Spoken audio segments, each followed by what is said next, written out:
जय हिंद। आज basic electronics के इस वीडियो में हम पढ़ेंगे बायसिंग ऑफ पीएन जंक्शन के बारे में। हमने पिछले लेक्चर में पढ़ा था डिप्लेशन लेयर कैसे फॉर्म होता है, पीएन जंक्शन का फॉर्मेशन कैसे होता है। क्लियर? तो आज हम पढ़ेंगे बायसिंग किसको कहते हैं, बायसिंग का मतलब क्या होता है। लेकिन हम थोड़ा सा प्रीवियस लेक्चर को हम फिर से थोड़ा सा यहाँ सा रिवाइज करना चाहेंगे। तो देखो इधर पहले ये हमारा क्या है, पी टाइप सेमीकंडक्टर है, ये एन टाइप सेमीकंडक्टर है। ठीक है, इसको हमने सर सूटेबली यहाँ पर ज्वाइन कर रखा है, सूटेबली ज्वाइन कर रखा है। देखो तो ये जो कॉन्टैक्ट सरफेस है ना वो पीएन जंक्शन हो गया। ये जो कॉन्टैक्ट सरफेस है पीएन जंक्शन। लेकिन जो ही पीएन जंक्शन का फॉर्मेशन होता है तो आपका जो फ्री इलेक्ट्रॉन सब देख रहे हो ना, ये स्प्रेड होना चाहता है। ये जो फ्री इलेक्ट्रॉन देख रहे हो ये स्प्रेड होना चाहता है। तो ये क्या होता है, ये फ्री इलेक्ट्रॉन क्या होता है, इधर डिफ्यूज कर जाता है पी टाइप रीजन में। जो ही डिफ्यूज कर देता है जाके होल के, ये जो होल है इसको से जाकर के रिकॉम्बाइन कर लेता है। बिकॉज जो ही फ्री इलेक्ट्रॉन उधर डिफ्यूज होता है उसका लाइफ बहुत शॉर्ट होता है, वो तुरंत होल से रिकॉम्बाइन करके होल को वैनिश कर देता है और यहाँ इलेक्ट्रॉन ख़त्म हो जाता है। तो जो ही ये जा कर के यहाँ होल से रिकॉम्बाइन कर लिया तो ये तो आपका नेगेटिव आयन बन गया, पॉजिटिव आयन बन गया। चूँकि आर्सेनिक का एटम है, गैलियम का एटम है, trivalent impurity, pentavalent impurity. Pentavalent impurity के बाह्यतम कक्षा में आपका 5 इलेक्ट्रॉन, तो 4 तो बॉन्ड बना लेगा और 1 फ्री रह जाएगा। गैलियम के बाह्यतम कक्षा में 3 इलेक्ट्रॉन, 3 तो बॉन्ड बना लेगा और चौथा बॉन्ड खाली हो जाएगा। वही प्लस से शो किया मैंने होल है, माइनस से शो किया मैंने फ्री इलेक्ट्रॉन है। तो जब ये यहाँ जा कर के इसको फिल कर देगा, मैंने होल से रिकॉम्बाइन कर लेगा, तो ये होल यहाँ वैनिश, यहाँ फ्री इलेक्ट्रॉन वैनिश। इसका मतलब यहाँ नेगेटिव और पॉजिटिव आयन का फॉर्मेशन होगा। ये नेगेटिव और पॉजिटिव आयन के कारण आपका क्या होता है, जंक्शन के अक्रॉस इलेक्ट्रिक फील्ड क्रिएट होता है। इलेक्ट्रिक फील्ड क्रिएट होता है, देख लो ये जो आपका जंक्शन है इसके अक्रॉस इलेक्ट्रिक फील्ड क्रिएट होता है। चूँकि ये डायपोल का फॉर्मेशन करता है। जब दो इक्वल और अपोजिट चार्ज एक दूसरे से पार्टिकुलर दूरी पर होते हैं तो डायपोल का फॉर्मेशन करते हैं। तो इसी डायपोल के कारण इलेक्ट्रिक फील्ड जनरेट होता है। और इलेक्ट्रिक फील्ड का जो डायरेक्शन होता है वो पॉजिटिव चार्ज से दूर होता है। तो देखो पॉजिटिव आयन है ना, माने पॉजिटिव चार्ज है इस पर, ये नेगेटिव आयन है, तो पॉजिटिव चार्ज से दूर और टुवार्ड्स द नेगेटिव चार्ज, और नेगेटिव चार्ज की ओर होता है। लेकिन इलेक्ट्रॉन का जो मूवमेंट होता है वो हमेशा इलेक्ट्रिक फील्ड के अगेंस्ट में होता है। ये इलेक्ट्रिक फील्ड का जो डायरेक्शन है तो इलेक्ट्रॉन हमेशा इधर मूव करेगा। लेकिन इलेक्ट्रॉन तो इधर से इधर जंप किया है रे भैया, और इलेक्ट्रिक फील्ड का भी डायरेक्शन इधर है। इसका मतलब है जो ही इलेक्ट्रॉन इधर से इधर जंप करेगा तो यहाँ नेगेटिव और पॉजिटिव आयन का क्या होगा, फॉर्मेशन। और ये नेगेटिव और पॉजिटिव आयन जो डायपोल का फॉर्मेशन कर रहा है, इस डायपोल के कारण जो इलेक्ट्रिक फील्ड क्रिएट होगा जंक्शन के क्रॉस, वो इलेक्ट्रॉन के फर्दर डिफ्यूजन को क्या करेगा, अपोज करेगा। फिर जब ये इलेक्ट्रॉन जाकर के यहाँ जंप कर जाएगा, होल से रिकॉम्बाइन कर लेगा, तो एक नेगेटिव और पॉजिटिव आयन का पेयर बढ़ न गया तो इलेक्ट्रिक फील्ड का स्ट्रेंथ और बढ़ जाएगा। तो अब जो इलेक्ट्रॉन के डिफ्यूजन का अपोजिशन है एन से पी रीजन में वो और बढ़ जाएगा। तो इसी तरह आपका क्या हो गया, इलेक्ट्रॉन डिफ्यूज होते जाएगा, इलेक्ट्रिक फील्ड का स्ट्रेंथ बढ़ता जाएगा। और एक ऐसा पॉइंट आएगा कि इलेक्ट्रिक फील्ड इतना ना सफिशिएंट हो जाएगा कि वो इलेक्ट्रॉन के एन टाइप से पी टाइप में फर्दर डिफ्यूजन को क्या कर देगा, रोक देगा। और ये जो इलेक्ट्रिक फील्ड जंक्शन के क्रिएट होता है जब आपका इक्विलिब्रियम में आ जाएगा तो जो इलेक्ट्रॉन के फर्दर डिफ्यूजन को रोक देता है वह एक तरह से आपका क्या है, दोनों ये जो जंक्शन है इसके क्रॉस पोटेंशियल डिफरेंस के इक्विवेलेंट की तरह बिहेव करता है। उसी पोटेंशियल डिफरेंस को हम बैरियर पोटेंशियल बोलते हैं। माने ये जो इलेक्ट्रिक फील्ड है just equivalent to potential difference across the junction. This electric field develop at the junction due to negative and positive ion is just equivalent to potential difference across the junction, and this potential difference is known as barrier potential, which stop the further diffusion of electron from n region to p region। n region से p region में electron के further diffusion को क्या करता है, रोक देता है सर। उसी बैरियर पोटेंशियल को हम वी नोट से दिखाएं। और सिलिकॉन के लिए 25 डिग्री सेंटीग्रेड पर, 25 डिग्री सेंटीग्रेड पर सर, 25 डिग्री सेंटीग्रेड पर सिलिकॉन के लिए आपका क्या होता है, 0.7 वोल्ट होता है, और जर्मेनियम के लिए होता है 0.3 वोल्ट होता है। 25 डिग्री सेंटीग्रेड पर रूम टेम्परेचर पर सिलिकॉन के लिए 0.7 वोल्ट, जर्मेनियम के लिए 0.3 वोल्ट होता है। क्लियर? तो थोड़ा सा पीएन जंक्शन का हम ओवरव्यू दे दिए, समझ गए होंगे पीएन जंक्शन क्या होता है। और ये जो नेगेटिव और पॉजिटिव आयन का लेयर क्रिएट हो रहा है ना सर, ये लेयर जो है चार्ज फ्री रीजन कहलाता है, क्या बिकॉज इसमें कोई होल और फ्री इलेक्ट्रॉन नहीं है, और आपका नेगेटिव और पॉजिटिव आयन एक दूसरे को कैंसिल आउट कर देगा, चूँकि ये पेयर में है। तो आपका क्या होगा, यहाँ नेट इफेक्टिव चार्ज जो होगा इस रीजन में जीरो हो जाएगा। तो ये जीरो होने का मतलब क्या है, ये डिप्लेशन रीजन है, चार्ज फ्री रीजन है, इसलिए इस रीजन को हम क्या बोलते हैं, डिप्लेशन रीजन बोलते हैं। लेकिन मेरा मेन टॉपिक है बायसिंग। बायसिंग का मतलब होता है connection to the DC source, connection to the DC source. तो पीएन जंक्शन का बायसिंग का मतलब क्या होगा, पीएन जंक्शन को डीसी सोर्स से कनेक्ट करना। कहता है बायसिंग का मतलब होता है connection to the DC source, तो पीएन जंक्शन का बायसिंग का मतलब क्या होगा, पीएन जंक्शन को डीसी सोर्स से कनेक्ट करना।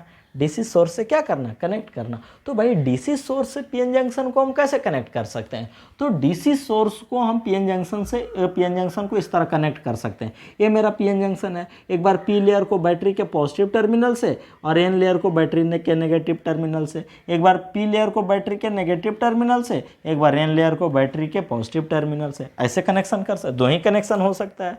तो क्या होता है ना सर, ये जो कनेक्शन है इसको दो भाग में बांटा गया है, एक को फॉरवर्ड बायसिंग बोलते हैं, दूसरे को रिवर्स बायसिंग बोलते हैं। माने the connection of PN junction from DC source is known as biasing and it is of two types.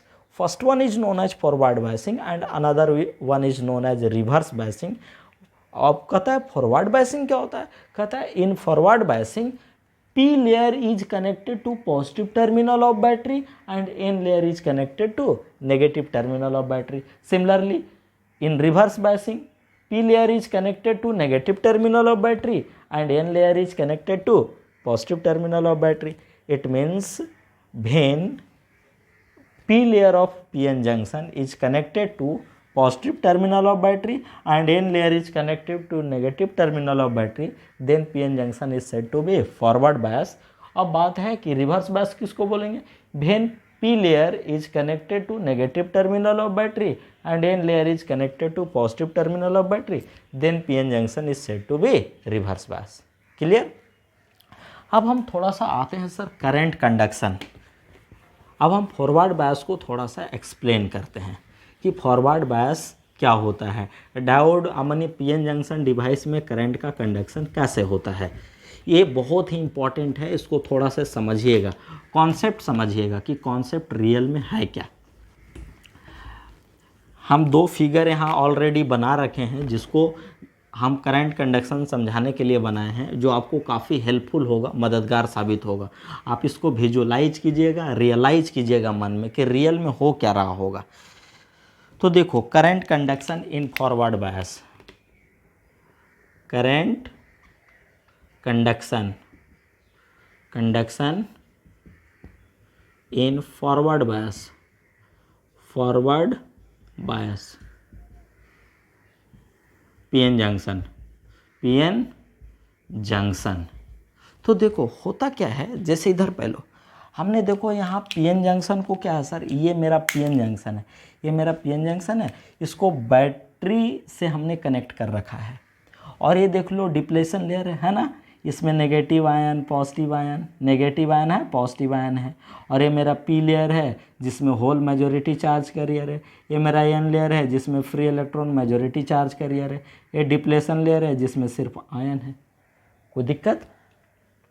कहता है जो ही हम सप्लाई वोल्टेज जो है बैरियर पोटेंशियल से कम देते हैं, माने जब सप्लाई वोल्टेज बैटरी का वोल्टेज है जो बैरियर पोटेंशियल है डिप्लेशन लेयर के अक्रॉस जो डेवलप हुआ है, यदि इससे कम रहे तब क्या होता है, उस कंडीशन में फ्री इलेक्ट्रॉन जो है एन रीजन से आपका डिप्लेशन रीजन में जंप करता है, लेकिन उसका एनर्जी जो है इस कंडीशन में इनसफिशिएंट होता है। इनसफिशिएंट माने अपर्याप्त, माने पर्याप्त नहीं होता है। तो अपर्याप्त होने के कारण ये जो इलेक्ट्रिक फील्ड है, ये जो इलेक्ट्रिक फील्ड है ई, ये तुरंत उसको इधर पुश कर देता है। ए भाई तुम इधर क्यों कूद गया है, जाओ उधर, अभी तुम्हारे पास सफिशिएंट ऊर्जा नहीं है, तुम जंप करने के लिए अभी सक्षम नहीं हो। तो क्या होता है, तुरंत वो बैक अपने पोजीशन में चला जाता है, तुरंत अपने पोजीशन में चला जाता है। माने ये जंप किया लेकिन इस फ्री इलेक्ट्रॉन का एनर्जी इनसफिशिएंट होने के कारण वो तुरंत अपने इनिशियल स्टेट में चला जाता है, बैक चला जाता है, ठीक है। लेकिन जो ही हम sir supply voltage greater than हम 0.7 वोल्ट देते हैं, माने सप्लाई वोल्टेज का वैल्यू 0.7 वोल्ट से बड़ा होता है, तो तुरंत फ्री इलेक्ट्रॉन क्या करता है, वो डिप्लेशन रीजन को क्रॉस कर जाता है। डिप्लेशन रीजन को क्या कर गया, क्रॉस कर गया।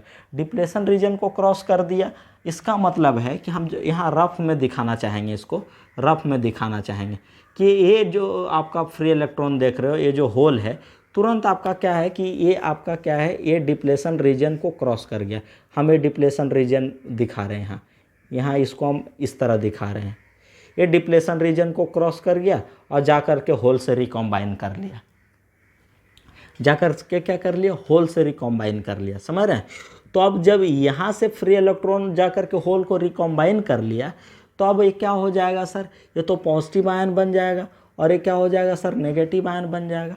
लेकिन तुरंत चूंकि बैटरी का कनेक्शन है, तुरंत बैटरी का कनेक्शन है, नेगेटिव टर्मिनल से जो फ्री इलेक्ट्रॉन जाएगा तुरंत जा कर के इसका प्लेस ले लेगा, तो फिर से यहाँ फ्री इलेक्ट्रॉन आ गया। और तुरंत क्या करता है ना कि ये जो आपका क्या होता है, ये जो होल आपका रिकॉम्बाइन हो गया, तुरंत इसका क्या होता है, वैलेंस इलेक्ट्रॉन बॉन्ड तोड़ करके बाहर हो जाता है, माने वो फ्री हो जाता है, फिर से होल क्रिएट हो गया। इसका मतलब यहाँ से फिर से इलेक्ट्रॉन पहुँच गया और यहाँ फिर से होल क्रिएट हो गया। फिर क्या करता है कि फिर इलेक्ट्रॉन जाकर के यहाँ जंप कर देता है, भर देता है, और फिर ये इलेक्ट्रॉन जाकर के इसका पोजीशन ले लेता है, और फिर ये वाला इलेक्ट्रॉन जाकर के इसको फिल कर दिया, फिर बॉन्ड तोड़ करके वो फ्री हुआ, फिर से जाकर के वो यहाँ पोजीशन ले लिया। चूँकि अब आपका क्या है, जो सेमीकंडक्टर क्रिस्टल है, इसमें तो बिलियंस ऑफ इम्प्यूरिटी एटम है, तो बिलियंस ऑफ फ्री इलेक्ट्रॉन्स होंगे, बिलियंस ऑफ आपका होल्स होगा। तो ये क्या होता है, काफ़ी लार्ज मात्रा में फ्री इलेक्ट्रॉन का मूवमेंट इस तरह से होना शुरू हो जाता है, फ्री इलेक्ट्रॉन का मूवमेंट शुरू हो जाता है और कंटिन्यूअसली करंट आपका फ्लो होना शुरू हो जाता है।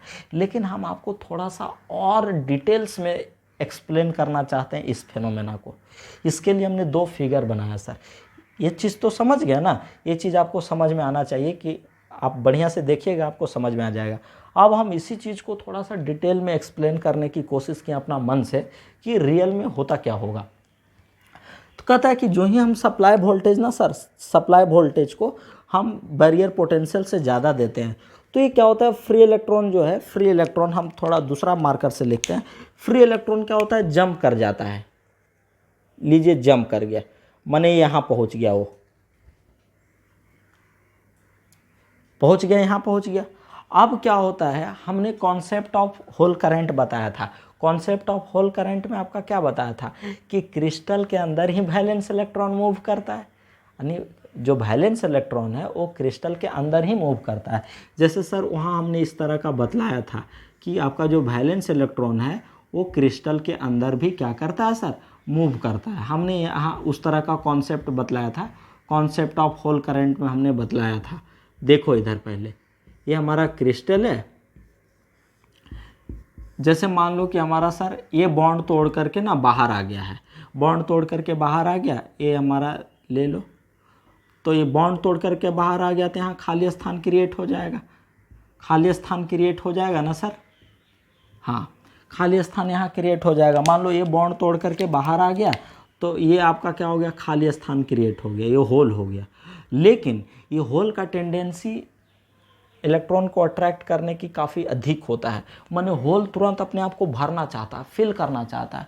नियरेस्ट बॉन्ड से वो इलेक्ट्रॉन को अपनी ओर खींचता है या नियरेस्ट एटम से अपनी ओर इलेक्ट्रॉन को खींचता है। तो मान लो कि आपका ना कि ये जा कर के इसको फिल कर दिया सर, ये जा कर के इसको, मान लो इसको रहने दो, मान लो कि ये तोड़ करके बाहर आ गया, तो यहाँ खाली स्थान क्रिएट हो गया, खाली स्थान क्रिएट हो गया। और खाली स्थान क्रिएट हो गया तो इसका अट्रैक्शन, जो इलेक्ट्रॉन अट्रैक्ट करने की टेंडेंसी है नियरेस्ट बॉन्ड से और नियरेस्ट एटम से, वो काफ़ी अधिक होता है। तो मान लो कि ये इलेक्ट्रॉन जा कर के इसको फिल कर दिया, तब इसका मतलब यहाँ होल क्रिएट हो जाएगा और इसका भी वही टेंडेंसी होगा। तो मान लो ये फिल कर दिया तो इसका मतलब यहाँ होल क्रिएट हो जाएगा। मान लो ये इसको फिल कर दिया तो इसका मतलब यहाँ होल क्रिएट हो जाएगा। मान लो ये फिल कर दिया तब यहाँ होल क्रिएट हो जाएगा। समझ रहे हैं? तो देखो पहले लग रहा होल यहाँ था, अब यहाँ चला गया, अब यहाँ चला गया, अब यहाँ चला गया, अब यहाँ, लेकिन रियल में होल मूव नहीं किया है। रियल में कौन मूव किया है? Valence electron. माने वैलेंस इलेक्ट्रॉन का मूवमेंट लगातार क्रिस्टल के अंदर चलता रहता है। तो उसी तरह हम देखिए सर, जो ही आपका सप्लाई वोल्टेज जो है बैरियर पोटेंशियल से ज़्यादा होगा, ये फ्री इलेक्ट्रॉन जंप कर जाता है, तो जंप कर गया यहाँ, मैंने इसका प्लेस ले लिया। अब देखो इसका मतलब हम यहाँ से दिखाने की कोशिश किए हैं, ये नेगेटिव आयन, पॉजिटिव आयन, ये आपका क्या है कि आपका ट्राइवैलेंट इम्प्योरिटी है। ये ट्राइवैलेंट इम्प्योरिटी हमने दिखाया होल, गैलियम ले लो, गैलियम का दूसरा आइटम है, होल हमने दिखाया है। और ये आपका पेंटावैलेंट इम्प्योरिटी है, पेंटावैलेंट इम्प्योरिटी हमने आर्सेनिक दिखाया है। इसके बाह्यतम कक्षा में 5 इलेक्ट्रॉन, 4 बॉन्ड बना लिया, एक 5वां फ्री हो गया। गैलियम के बाह्यतम कक्षा में 3 इलेक्ट्रॉन, 3 बॉन्ड बना लिया, एक फ्री हो गया। तो यहाँ क्या है सर, होल है, यहाँ क्या होल है। अब देखो जो ही आपका क्या है कि चूंकि सप्लाई वोल्टेज जो है बैरियर पोटेंशियल से ज़्यादा है, तो तुरंत क्या करता है ना, तुरंत क्या करता है, ये फ्री इलेक्ट्रॉन जंप कर जाता है। और जंप करने के बाद यहाँ जो आपका क्या है सर, यहाँ जो इसका खाली स्थान था, जो इलेक्ट्रॉन इससे निकल करके यहाँ चला गया था, वो जा करके इसका प्लेस ले लेता है। समझ रहे हो। अब चूंकि ये तो आपका मान लो कि ये गैलियम है, इसके बाह्यतम कक्षा में एक इलेक्ट्रॉन बढ़ गया तो नेगेटिव आयन हो गया, तो अब तो ये वैनिश हो गया, अब तो आयन रहा नहीं, अब तो ये वैनिश हो गया। अब तुरंत क्या करता है, इसका भी बॉन्ड क्या करता है, इसका जो वैलेंस इलेक्ट्रॉन है वो भी अपना क्या करता है, तोड़ करके क्या करता है सर, तोड़ करके वो आपका सर यहाँ आ गया। क्लियर। तो अब होल यहाँ था, अब यहाँ होल क्रिएट हो गया, अब तो यहाँ भी आयन खत्म। लेकिन अब क्या होता है, चूंकि आपका जो सप्लाई वोल्टेज है सर, सप्लाई वोल्टेज जो काफ़ी अधिक है, तो इसका एनर्जी जो है बहुत ज़्यादा ना इलेक्ट्रॉन का, तुरंत एक क्या करता है, फिर से आपका क्या होता है, यहाँ से मूव करके यहाँ चला गया।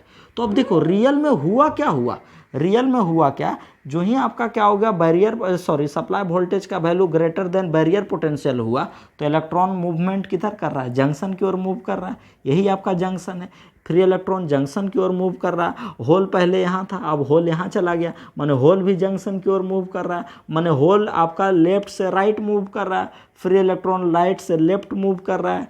कब, जब फॉरवर्ड बायसिंग दिए तब, माने फॉरवर्ड बायस के केस में होल इधर मूव कर गया, फ्री इलेक्ट्रॉन उधर मूव कर गया। फिर से एक बार थोड़ा सा शुरू से बताते हैं हम, देखो आप बढ़िया से समझने की कोशिश करना। ये देखो आर्सेनिक का एटम है, और ये आपका क्या हो गया, गैलियम का एटम है, जो होल है यहाँ पर। और इसका तो आपका क्या है सर, इसका देख लीजिए, ये आपका पूरा गैलियम एटम है, माने नेगेटिव आयन है, ये नेगेटिव आयन है, और ये आपका पॉजिटिव आयन है, ठीक है। और ये डिप्लेशन लेयर है, यही आपका डिप्लेशन लेयर है, नेगेटिव आयन और पॉजिटिव आयन। अब क्या हो रहा है, देखो आप थोड़ा सा समझिएगा, क्योंकि हमारा सप्लाई वोल्टेज जो ग्रेटर देन 0.7 वोल्ट है, 0.7 वोल्ट से आपका क्या है सर, ज़्यादा है। तब जब ज़्यादा है ना, तो तुरंत आपका क्या होगा कि इसका एनर्जी काफ़ी सफिशिएंट हो जाएगा। और जब इसका एनर्जी सफिशिएंट हो जाएगा, तो तुरंत क्या होता है, वो डिप्लेशन रीजन को जंप कर जाता है, डिप्लेशन रीजन में, और जा करके आर्सेनिक का जो एक इलेक्ट्रॉन खाली हो गया था उसका प्लेस ले लिया। और जब इसका प्लेस ले लिया तो भाई तो एक तो नेगेटिव आयन वैनिश हो गया, समझ रहे हैं। अब बन गया पॉजिटिव आयन, तो ये बन गया पॉजिटिव आयन, ए बन गया। तो इसका मतलब है कि इसका वाला स्थान क्या हो गया, खाली हो गया, ये स्थान खाली हो गया, अब रहने दो, खाली हो गया ये, तो होल नहीं, खाली हो गया, रहने दो। चूंकि होल यहाँ तो जनरेट ही नहीं होगा, चूंकि एक इलेक्ट्रॉन एक्स्ट्रा है तो फ्री इलेक्ट्रॉन है, फ्री इलेक्ट्रॉन का प्लेस हम वैकेंट कर दिए, डॉट डॉट से दिखा दिए, डॉट डॉट से, माने खाली हो गया। अब क्या हो गया, तो चूंकि बैटरी जो का वोल्टेज जो बहुत ज़्यादा है बैरियर पोटेंशियल से, तो इसका भी वैलेंस इलेक्ट्रॉन का जो एनर्जी होगा वो बहुत सफिशिएंट होगा, और तुरंत क्या करेगा ना, ये बॉन्ड तोड़ करके जा करके इसको फिल कर दिया, माने अब यहाँ फिल हो गया, माने अब होल रहा नहीं, अब होल ये बन गया। तो इसका मतलब ये खाली स्थान हो गया। तो रियल में लगता है कि होल इधर मूव कर गया, रियल में होल इधर मूव कर गया, लेकिन होल नहीं मूव करता है। कौन मूव किया है, वैलेंस इलेक्ट्रॉन, जो क्रिस्टल के अंदर ही मूव कर रहा है। और यहाँ कौन मूव किया, इलेक्ट्रॉन मूव किया है। इलेक्ट्रॉन इधर से इधर आया और होल आपका इधर से इधर गया, माने होल इधर मूव कर गया।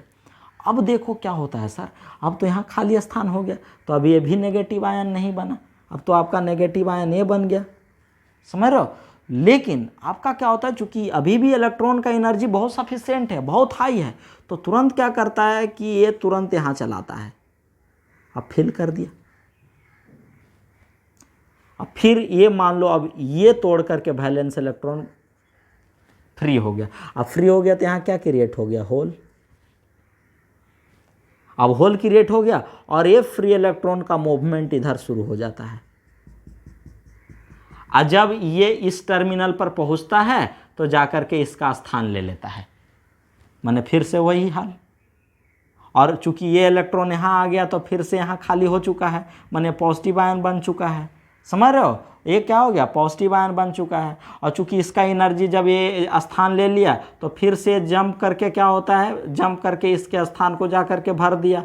और चूंकि फिर ये क्या करता है ना, और यहाँ तो खाली हो चुका है, और फिर ये क्या करता है, जा करके इस होल को भर दिया तो यहाँ होल क्रिएट हुआ और फिर ये इलेक्ट्रॉन आकर के यहाँ आ जाता है। तो यही प्रोसेस आपका लगातार कंटिन्यूअसली चलता रहता है। और चूँकि क्रिस्टल के अंदर बिलियंस ऑफ फ्री इलेक्ट्रॉन होता है, अब बिलियंस ऑफ इलेक्ट्रॉन है तो आपका क्या होगा, जो मूवमेंट होगा इलेक्ट्रॉन का, माने चार्ज का जो मूवमेंट होगा चार्ज कैरियर का, काफ़ी आपका फ्लुएंटली ना होगा, इसलिए आपका कंटिन्यूअस करंट फ्लो होना शुरू हो जाता है। क्लियर, तो यही हो। तो चूंकि अब देखो, अब यहाँ से क्या है कि अब कोई बैरियर अब डिप्लेशन रीजन रहा नहीं, अब चार्ज कैरियर का मूवमेंट होना शुरू हो गया। देख लो, अब चार्ज कैरियर का मूवमेंट होना शुरू हो गया, इसका मतलब डिप्लेशन लेयर समाप्त हो गया। चार्ज कैरियर का मूवमेंट होना क्या हो गया, शुरू हो गया, इसका मतलब डिप्लेशन लेयर समाप्त हो गया। और डिप्लेशन लेयर समाप्त हो गया कहने का मतलब क्या है, barrier potential vanish, zero, barrier potential zero. अब यहाँ करंट का कंडक्शन नहीं हो रहा था यहाँ, लेकिन यहाँ करंट का कंडक्शन शुरू हो गया, तो इसका मतलब है फॉरवर्ड बायस के केस में आपका करंट कंडक्शन शुरू, इसका मतलब डायोड का रेजिस्टेंस, पीएन जंक्शन का रेजिस्टेंस घट ना गया। हाँ, तो पीएन जंक्शन का रेजिस्टेंस घट जाता है, बैरियर पोटेंशियल क्या हो जाता है, वैनिश हो जाता है, रिड्यूस हो जाता है, रिड्यूस टू जीरो। हाँ, और डायोड का आपका क्या होता है, कंडक्टिविटी बढ़ जाती है, रेजिस्टेंस घट जाता है फॉरवर्ड बायस के केस में। तो फॉरवर्ड बायस का रिजल्ट आपका क्या हो गया सर, पहला आपका क्या होता है कि रेजिस्टेंस डिक्रीज कर जाता है, रेजिस्टेंस डिक्रीज कर जाता है, बैरियर पोटेंशियल आपका वी नॉट वैनिश हो जाता है, बैरियर पोटेंशियल वैनिश क्या हो जाता है, वैनिश हो जाता है। वैनिश कहने का मतलब है बैरियर पोटेंशियल रिड्यूस हो जाता है, घट। जैसे जैसे फॉरवर्ड वोल्टेज बढ़ाओगे वैसे वैसे बैरियर पोटेंशियल आपका क्या होगा, घटता जाएगा। और आपका क्या होगा, जब यहाँ 0.7 वोल्ट है और यहाँ भी 0.7 वोल्ट दीजिएगा तो बैरियर पोटेंशियल वैनिश ख़त्म हो जाएगा। अब जो ही आपका क्या होगा 0.7 वोल्ट से बड़ा होगा, आपका क्या होगा, इलेक्ट्रॉन का मूवमेंट शुरू हो जाएगा, चार्ज कैरियर का मूवमेंट शुरू हो जाएगा। जब चार्ज कैरियर का मूवमेंट शुरू हो गया तो आपका क्या होगा, करंट कंडक्शन स्टार्ट होगा। लेकिन इस चीज़ को मैं एक बार और बताने की कोशिश करता हूँ, यहाँ से ध्यान से समझिएगा, यहाँ हम इसको मिटा देते हैं सर, ध्यान से समझिएगा, एक बार हम और बताने की कोशिश करते हैं। आशा करता हूँ कि आप लोग को और अच्छा से समझ में आएगा। आप लोग के लिए हम बेस्ट करने की कोशिश कर रहे हैं, इसको देखिएगा थोड़ा सा। ये फॉरवर्ड बायस के केस में हम बता रहे हैं, फॉरवर्ड बायस के केस में ये हमारा क्या है सर, मान लो ये डिप्लेशन रीजन है ना, ये डिप्लेशन रीजन है, ये आपका गैलियम का एटम है तो इसका मतलब नेगेटिव आयन होगा, नेगेटिव आयन। ये आपका क्या पॉजिटिव आयन है, ये आपका पॉजिटिव आयन। ये तो आर्सेनिक का एटम है, आर्सेनिक का एटम है जिसके बाह्यतम कक्षा में 5 इलेक्ट्रॉन। ये गैलियम का एटम है आपका क्या है, जिसके बाह्यतम कक्षा में 3 इलेक्ट्रॉन। 3 तो बॉन्ड बना लिया, ये क्या हो गया, खाली होल है, ये आपका होल है, समझ रहे हो। और ये आपका फ्री इलेक्ट्रॉन है, ये देख रहे हैं फ्री इलेक्ट्रॉन।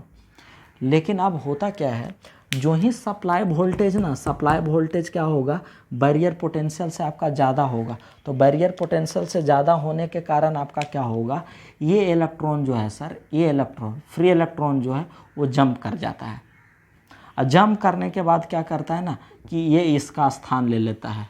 मान लो ये इसका स्थान ले लिया, क्योंकि आर्सेनिक एक इलेक्ट्रॉन, आर्सेनिक का वाला जो फ्री इलेक्ट्रॉन है यहाँ पर जंप कर गया तब ना ये पॉजिटिव आयन, सॉरी इसका वाला इलेक्ट्रॉन जब यहाँ चला गया होल को वैनिश कर दिया तब ना ये पॉजिटिव आयन बन जाता है, नेगेटिव आयन बन जाता है। तो मान लो कि इसका वाला इलेक्ट्रॉन हाई एनर्जी के कारण जंप कर गया और जा कर के यहाँ प्लेस ले लिया, स्थान ले लिया। तो अब क्या है कि चूंकि बैरियर पोटेंशियल से आपका बहुत ज़्यादा है सप्लाई वोल्टेज, तो क्या होगा, वैलेंस इलेक्ट्रॉन का भी एनर्जी आपका बढ़ जाता है। वैलेंस इलेक्ट्रॉन जो वैलेंस इलेक्ट्रॉन है उसका भी एनर्जी बढ़ जाता है। अब देखो ये पॉजिटिव आयन रहा नहीं, क्योंकि इसका वाला इलेक्ट्रॉन यहाँ आ गया, एक एक करके समझिएगा। इसका वाला इलेक्ट्रॉन यहाँ आ गया तो ये पॉजिटिव आयन खत्म हो गया, क्योंकि इसके बाह्यतम कक्षा में 5 था तो 5 इलेक्ट्रॉन मिल गया, समझ रहे? अब बन गया पॉजिटिव आयन कौन, ए बन चुका है, ठीक है, ए बन गया पॉजिटिव आयन। लेकिन एनर्जी जो है वैलेंस इलेक्ट्रॉन का भी काफ़ी सफिशिएंट हो गया है सप्लाई वोल्टेज बढ़ा देने से। तो मान लो कि अब ये बॉन्ड तोड़ करके बाहर आ गया, तो यहाँ क्या हो जाएगा, खाली स्थान।